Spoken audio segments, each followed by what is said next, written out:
Assalamualaikum warahmatullahi wabarakatuh. Kepada yang terhormat Dr. Eko Suroso MPD dan teman-teman yang ada di sini. Sebelumnya perkenalkan, nama saya Sevia Rista Wulandari dengan NIM 15. Di sini saya akan mempresentasikan PPT saya. Jadi judul buku yang saya ambil yaitu Psikolinguistik Pengantar Pemahaman Bahasa Manusia. Penulisnya yaitu Sunjono Darowijojo. Kemudian tahun terbit April 2003, penerbit Yayasan Obor Indonesia, kota terbit Jakarta, jumlah bab 12 dan tebal buku 340 halaman. Bab 1 yaitu pengertian dasar. 1. Sejarah lahirnya psikolinguistik. Psikolinguistik adalah ilmu hibrida, yakni ilmu yang merupakan gabungan antara dua ilmu psikologi dan linguistik. Awal abad ke-20, psikolog Jerman Wilhelm Wundt menyatakan bahwa dapat dijelaskan dengan dasar prinsip psikologis menurut Cass 1992. Saat itu, telaah bahasa mengalami perubahan dari estetik dan kultural menjadi pendekatan yang ilmiah. Perkembangannya dibagi menjadi 4 tahap menurut Cass 1992, yaitu yang A. tahap formatif, B. tahap linguistik, C. tahap kognitif, dan D. tahap teori psikolinguistik, realita psikologis dan ilmu kognitif. Kemudian yang kedua, definisi psikolinguistik. Menurut Harley tahun 2001, nomor 1 menyebutkan sebagai suatu studi tentang proses-proses mental dalam pemakaian bahasa. Secara rinci, psikolinguistik mempelajari 4 topik utama. Yang A. komprehensi, yaitu proses mental yang dilalui manusia sehingga mereka dapat menangkap apa yang dikatakan orang dan memahami apa yang dimaksud.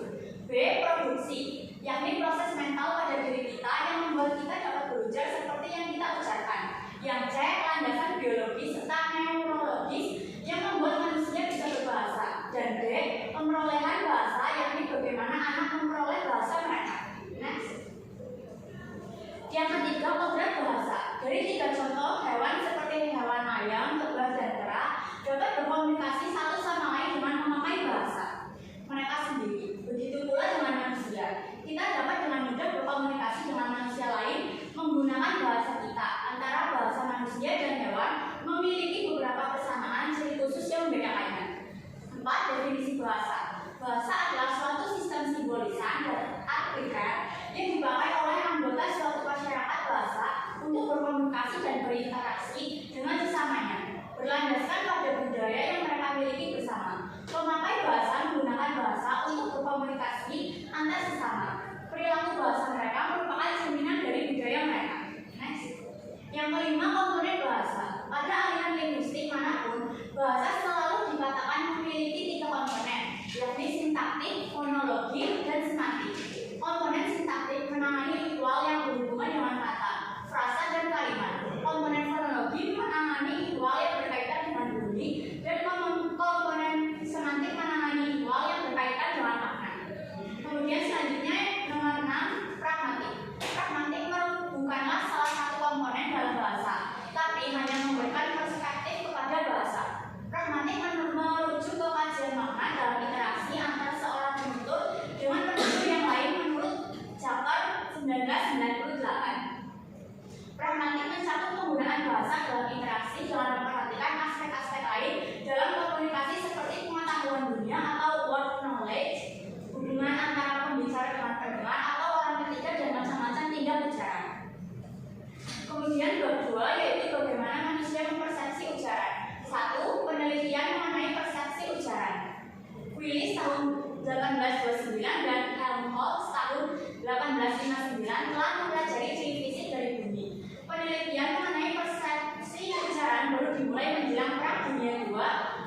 Dresden dan Ratner 1998. Tahun 1940-an, perusahaan Telco mengembangkan spektograf, yakni alat untuk merekam suara dalam bentuk garis-garis tebal tipis dan panjang pendek yang dinamakan spektrogram. Pemakaiannya masih sangat terbatas pada kebutuhan militer dan komersial. Kualitas bunyi makin lama makin dapat dijadikan lebih baik dan peralatan untuk kajian mengenai bunyi juga makin canggih. Yang kedua, masalah dalam mempersepsi ucaran. Dilihat dari jumlah bunyi yang diucapkan, telah didapati bahwa untuk bahasa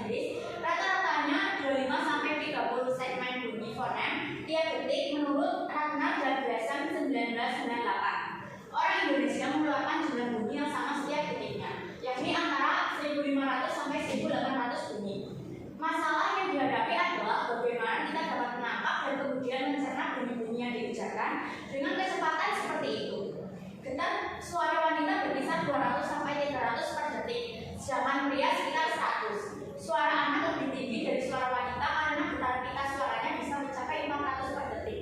Perbedaan-perbedaan ini tentu memunculkan bunyi yang berbeda meskipun yang diucapkan itu sama. Yang ketiga, mekanisme ujaran. Sumber bunyi adalah paru-paru. Paru-paru kita berkembang dan berfungsi untuk menyedot dan mengeluarkan udara melalui saluran tenggorokan.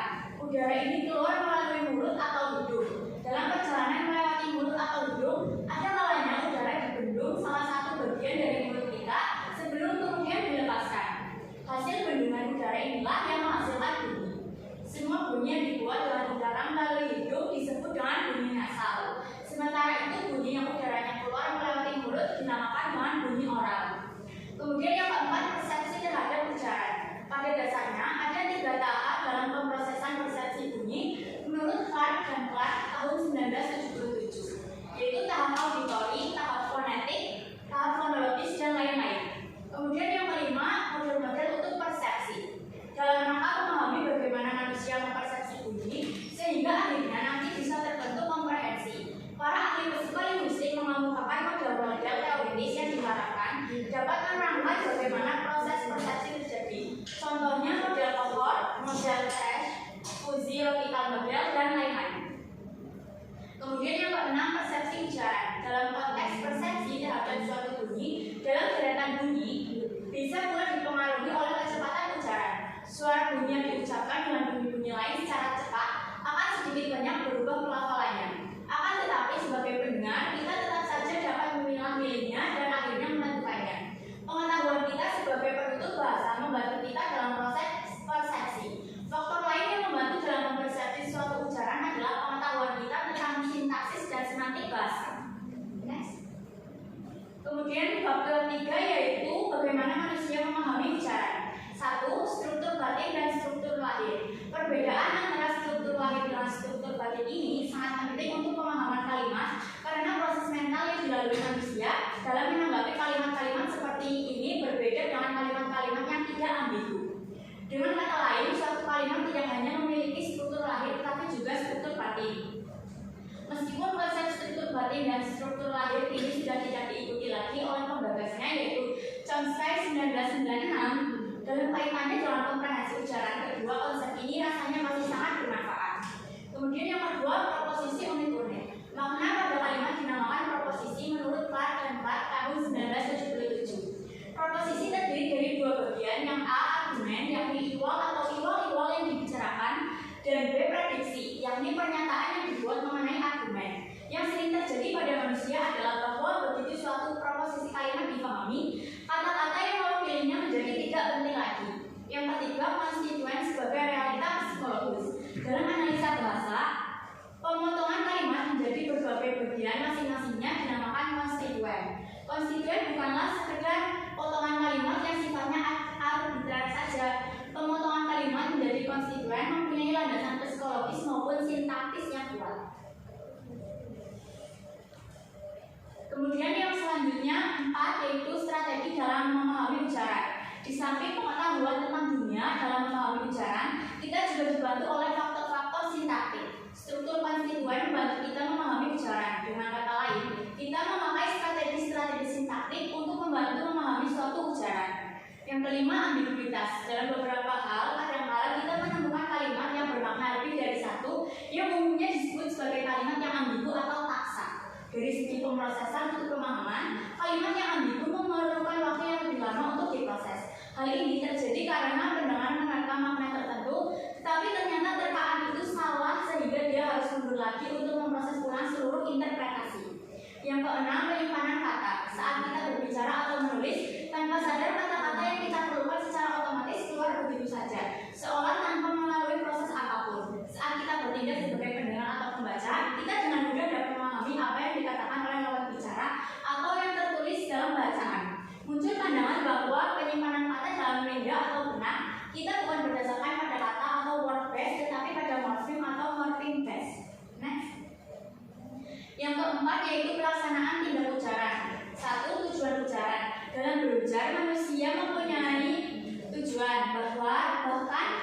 kita sedang ngobrol ngalor ngidul atau kesana kemari sekalipun, tujuan tadi berupa pemberian informasi kepada pendengar. 1.1 tindak ujaran. Konsep mengenai tindak ujaran atau speech acts mulai dipikirkan oleh guru besar Universitas Oxford John L. Austin. Shirley membagi tindak ujaran ke dalam 5 kategori. Menurut Shirley 1969 nomor 34 dan Mei 2002 nomor 120. Yang A representatif, B direktur, C komisif, D ekspresif, dan E deklarasi. Kemudian 1.1 muatan proposisi. Pada muatan proposisi atau proposisional konten, pendengar meramu satu proporsi dengan proporsi lain, makin lama makin meninggi sehingga terbentuklah suatu pengertian yang menyeluruh dari proporsi tersebut. 1.3 muatan tematik. Muatan tematik merujuk pada pengertian akan adanya macam informasi dalam kalimat, yakni informasi lama atau old atau different information dan informasi baru atau new information. Next. 2. Langkah umum. Dalam pelaksanaan ujaran dari teori tindak ujaran, kita ketahui bahwa ujaran hanya bisa representatif, direktif, komisif, ekspresif, atau deklarasi. Bila ujaran yang kita dengar adalah representatif, maka kita memang tidak diharapkan untuk bertindak apa-apa kecuali untuk menyimpan makna ujaran itu dalam memori kita. 3. Pelaksanaan ujaran. Tindak ujaran memiliki banyak macam, yaitu pelaksanaan tindak ujaran representatif, pelaksanaan tindak ujaran direktif, pelaksanaan tindak ujaran komisif, pelaksanaan tindak ujaran ekspresif, pelaksanaan tindak ujaran deklaratif. Yang keempat, pelaksanaan ujaran tak langsung. Seorang ibu yang kesal pada anaknya yang berusia 7 tahun mungkin tidak akan secara langsung menyuruh anaknya mengambil handuk yang dia taruh di lantai. Dia akan mengucapkan kalimat seperti, "Tony, berapa kali mama telah bilang untuk tidak menaruh handuk di lantai?" Ujaran seperti itu dinamakan ujaran tak langsung. Artinya, apa yang dinyatakan dengan apa yang dimaksud tidak sama. Next. Bab 5. Produksi ujaran. 1. Langkah umum dalam memproduksi ujaran. Dalam memproduksi ujaran dapat dibagi menjadi 4 tingkat. A. Tingkat pesan atau message, di mana pesannya akan disampaikan di proses.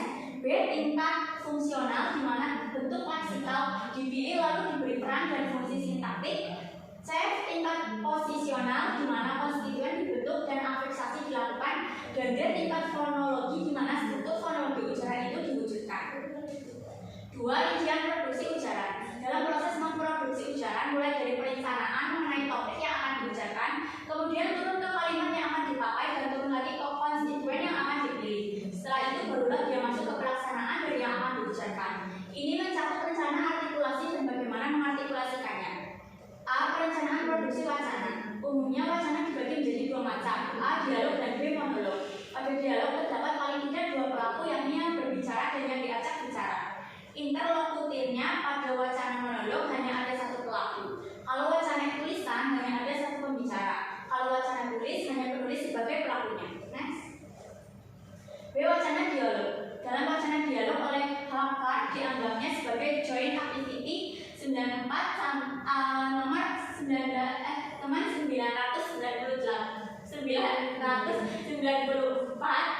ada 4 unsur yang terlibat. Yang 1 personalia atau personel, 2 latar bersama atau common ground, 3 perbuatan bersama atau joint action, dan keempat kontribusi.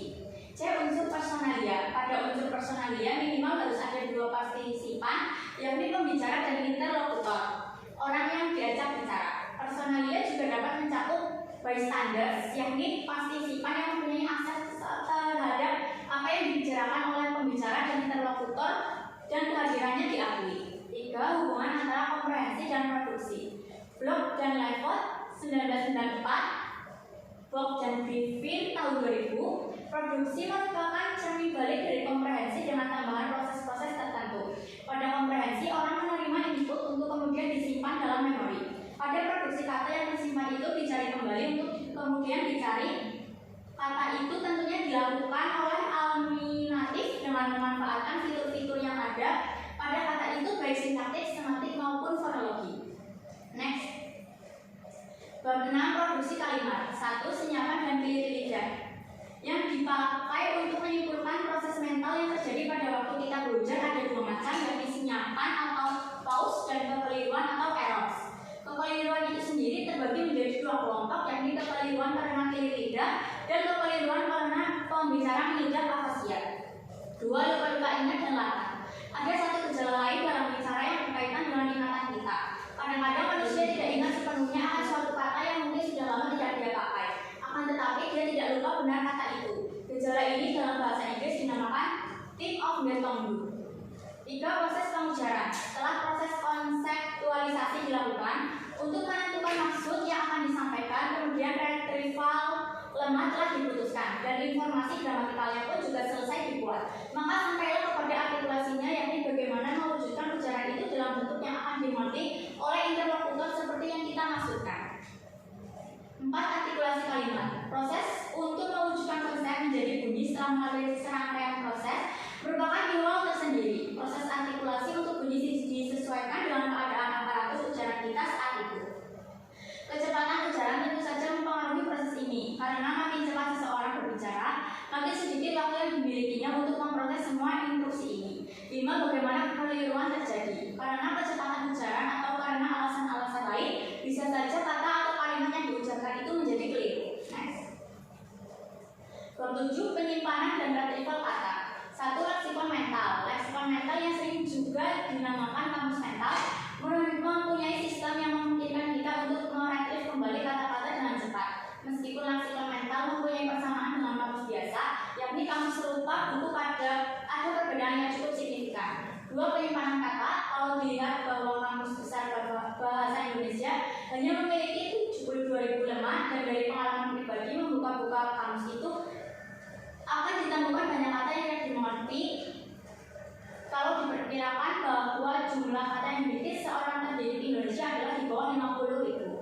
3. Faktor pengaruh untuk penyimpanan dan retrieval kata. Dalam hal penyimpanan retrieval kata, masalah yang muncul adalah bagaimana kata itu disimpan dalam lidah sehingga dapat diretrieve dengan mudah. Pada dasarnya, suatu kata akan mudah diretrieve apabila kata itu sering dipakai. Pembagian kata menjadi kata utama atau content words dan kata fungsi atau function word tampaknya juga mempunyai pengaruh terhadap proses penyimpanan dan retrieval kata. Next.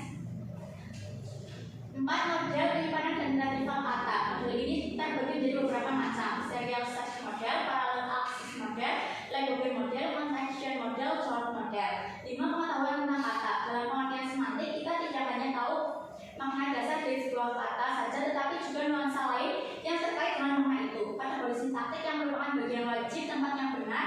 Sebagai penutur asli, kita tahu secara instinktif tidak hanya bunyi-bunyi apa yang ada pada bahasa, kita tetapi juga bagaimana bunyi-bunyi itu diatur. 6. Makna suatu kata. Makna kata merupakan bagian dari pengetahuan kita tentang kata. Banyak teori yang dikemukakan oleh orang untuk menangani masalah makna kata. Sebagian mengatakan bahwa makna suatu kata adalah objek yang dirujuk oleh kata itu. Teori lain menyatakan bahwa kata tidak merujuk kepada objek tetapi konsep, kepada ide tentang objek itu. Untuk itu muncullah beberapa macam teori fitur dan teori berdasarkan pengetahuan. Bab 8. Landasan biologis pada bahasa. Perkembangan alat ujaran. Penelitian para ahli perbakalan menunjukkan kemunculan di dunia mulai 3.000 juta tahun yang lalu menurut Min 1989 dalam bentuk organisme yang uniseluler. 50 juta tahun kemudian muncullah makhluk amfibi yang memiliki paru-paru dan lari serta menunjukkan telah tumbuh jalur ujaran vokal teks meskipun bunyi yang keluar baru desah pernapasan saja. Perkembangan primat manusia, alat-alat penyuara seperti paru-paru, laring, faring, dan mulut pada dasarnya sama dengan mamalia lainnya. Hanya saja manusia agak lebih besar daripada lain pada mulut lainnya. 2. Struktur mulut manusia melawan binatang. Pada manusia, rongga mulut kecil ukuran ini membuat manusia mudah mengaturnya. Lidah manusia lebih tebal daripada binatang dan dalam sedikit ketembalan memungkinkan untuk digerakkan secara fleksibel sehingga bisa dinaikkan, diturunkan, dimasukkan, dimundurkan atau digerakkan di tengah. Gigi manusia yang jaraknya nampak tingginya tidak memiliki ketekan buat udara yang keluar dari mulut tidak ada. Next. Kaitan biologi dengan bahasa. Dengan sudah dapat dikatakan bahwa dari segi biologi alat pernapasan manusia memang ditakdirkan untuk menjadi primat yang dapat berbicara. Manusia dapat menguasai bahasa hanya jika prosesnya dilakukan antara umur tertentu, yakni 2-12 tahun. Di atas umur 12, orang tidak akan dapat menguasai aksen bahasa tersebut dengan sempurna. Arah dan jadwal munculnya suatu elemen dalam bahasa adalah masalah genetik. Orang tidak dapat mempercepat atau memperlambat munculnya suatu elemen bahasa. Next. Bab 9. Landasan neurologis pada bahasa. 1. Evolusi otak manusia. Salah satu pertumbuhan yang telah diselidiki oleh para ahli menunjukkan bahwa evolusi otak dari primat sampai dengan manusia ini telah berlangsung sekitar 3 juta tahun. Tampak pada ukuran otak yang membesar dari 400 mg menjadi 1400 mg. Menurut Holloway 1996 halaman 74. Pada kurun waktu antara 3 sampai 4 juta tahun lalu, perkembangan otak ini terbagi atas perkembangan ukuran, perubahan organisasi, munculnya sistem kehidupan yang berbeda, dan munculnya dua hemisfer yang asimetris. Dua otak manusia versus binatang. Dibandingkan dengan beberapa binatang lain seperti monyet dan anjing, volume otak manusia memang besar, akan tetapi yang memisahkan manusia dari kelompok binatang, khususnya dalam hal penggunaan bahasa, bukanlah ukuran dan bobot otaknya. Dari segi ukurannya, berat otak manusia antara 1 sampai 1,5 kg. Dengan rata-rata 1.350 gram. Next.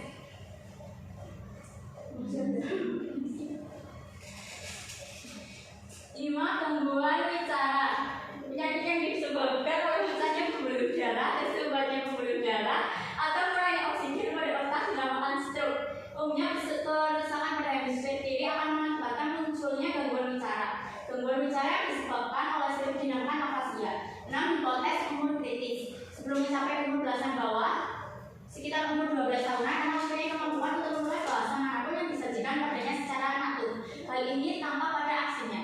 7. Kekidalan dan kekinaan. Manusia ada yang kidal, left hand, dan ada yang kina atau right hand. Ada pula orang yang mampu menggunakan tangan kiri atau tangan secara imbang dan ambidextrous. Next. Otak pria dan otak wanita. Ada beberapa pendapat bahwa ada perbedaan antara otak pria dan otak wanita dalam hal bentuk, yakni hemisfer kiri wanita lebih tebal daripada hemisfer kanan. Kemudian bahasa sinyal, bahasa ini mempergunakan tangan dan jari untuk membentuk kata dan kalimat. Orang yang tunarungu dapat menggunakan bahasa sinyal untuk berkomunikasi. Bahasa sinyal sendiri ada beberapa macam yang terkenal, yaitu bahasa sinyal Amerika dan juga Inggris. 10 metode penelitian otak. Kemajuan teknologi telah membuat penelitian mengenai otak lebih maju. Ini telah terdapat CT atau CAT, Computerized Axial Tomography, untuk merekam berbagai imaji oleh komputer untuk kemudian dibentuk imaji 3 dimensi dari seluruh atau sebagian otak, atau PET, Position Emission Tomography, untuk mengukur fungsi otak dengan memanfaatkan jumlah aliran darah pada daerah otak yang sedang aktif, atau kemudian MRI, Magnetic Resonance Imaging, dan ERP, Relay Potential, mengukur perubahan voltage pada otak yang berkaitan dengan hal-hal yang sensori, motorik, dan kognitif. 10. Pemerolehan bahasa. 1. Sejarah kajian pemerolehan bahasa. Periode kajian longitudinal menurut Ingham dimulai dengan munculnya buku Chomsky Syntactic Structure, yang merupakan titik awal dari tumbuhnya aliran mentalisme atau nativisme pada ilmu linguistik. Aliran yang berlawanan dengan behaviorisme ini menandaskan adanya bekal kodrati yang dibawa pada waktu anak dilahirkan. Bekal kodrati inilah yang membuat anak dimanapun juga memakai strategi yang sama dalam memperoleh bahasanya. 2. Metode penelitian dalam pemerolehan bahasa. Metode penelitian yang dipakai juga dapat berupa observasi. Dengan kemajuan teknologi, data diperoleh dengan merekam ucaran maupun tingkah laku anak saat berujar. 3. Universal bahasa. Pelopor universal bahasa seperti Greenberg tahun 63 meneliti banyak bahasa, dan dari bahasa-bahasa itu disarikan fitur-fitur mana yang terdapat pada semua bahasa, fitur mana lagi yang terdapat pada kebanyakan bahasa, dan mana yang hanya pada beberapa bahasa. 4. Universal dalam pemerolehan bahasa. Ada 2, yaitu universal pada komponen fonologi dan komponen sintaktik dan semantik. Ahli yang pandangannya pada kini belum disangka orang adalah Roman Jacobson. Menurutnya pemerolehan bunyi berjalan selaras dengan kodrat bunyi itu sendiri. Bunyi pertama yang keluar waktu anak mulai berbicara adalah kontras antara konsonan dan vokal. Pada komponen sintaktik ada beberapa kalimat yang diperoleh secara universal. Anak dimanapun juga selalu mulai dengan ucaran yang berupa satu kata, kemudian berkembang menjadi 2 kata. Setelah itu 3 kata atau lebih. Next. Rata panjang ucaran. Untuk mengukur perkembangan sintaktis anak, banyak dipakai temuan Brown yang dikenal dengan nama Mean Length of Uttering MLU, yang telah diterjemahkan menjadi rata panjang ucaran RPU. Cara menghitung panjang ucaran anak adalah ambil sampel perbanyak satu ucaran, hitung jumlah morfemnya, dan bagilah morfem itu menjadi jumlah ucaran. 8. Proses pemerolehan bahasa. Para ahli berpandangan bahwa anak dimanapun juga memperoleh bahasa ibunya dalam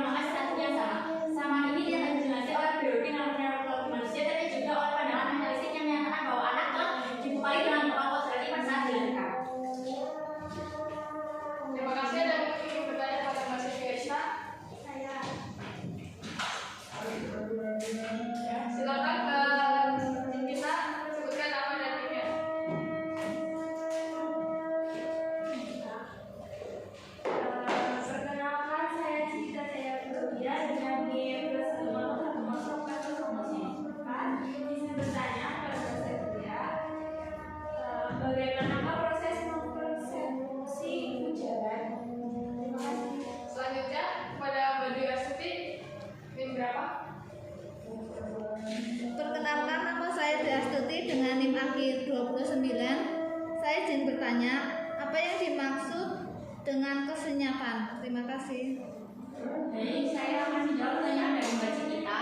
Pertanyaannya, bagaimanakah proses mempersepsi ujaran? Jawabannya, persepsi ujaran adalah proses di mana sebuah ujaran itu dilakukan. Persepsi ujaran melibatkan tiga proses yang meliputi pendengaran, penafsiran, dan pemahaman terhadap semua suara yang dihasilkan oleh penutur. Kombinasi fitur-fitur tersebut secara runtut adalah fungsi utama persepsi ujaran. Bagaimana Mbak Cikita? Baik, terima kasih Mbak Cynthia. Selanjutnya, saya akan menjawab pertanyaan dari Mbak Dwi. Apa yang dimaksud dengan kesenyapan? Jadi kesenyapan merupakan pemutusan suatu arus bunyi-bunyi segmental ketika diujarkan oleh penutur, di mana kesenyapan ini dapat terjadi di posisi awal, tengah, dan akhir ujaran. Kesenyapan dapat terjadi karena beberapa faktor, seperti faktor lupa ingat, faktor ragu, dan kesalahan berbicara lainnya. Bagaimana Mbak Dwi? Baik, terima kasih Mbak Sepia. Baiklah, sepertinya presentasi telah berakhir.